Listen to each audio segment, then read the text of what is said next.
السلام علیکم ناظرین، دعا ہے اللہ پاک سے کہ اللہ تعالیٰ سب کی پریشانیوں کو دور فرمائے۔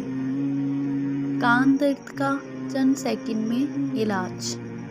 اگر کسی بچے یا بڑے کے کان میں درد ہو جس کے سبب آرام نہ مل رہا ہو تو اس کے لیے اول اور آخر 3 مرتبہ درود شریف پڑھیں اور 21 مرتبہ یا سمیع پڑھ کر دونوں کانوں میں پھونک مار دیں۔ انشاءاللہ کان کے درد سے آرام ہوگا۔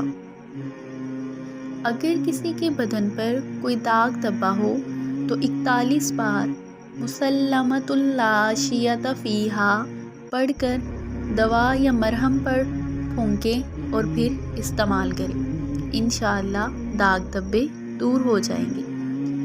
اگر کسی کو سبق یاد نہ ہوتا ہو یا یاد کرنے کے بعد بھول جاتا ہو تو وہ ہر نماز کے بعد 100 مرتبہ الرحمن پڑھ لیا کرے۔ انشاءاللہ العزیز سبق یاد رہے گا۔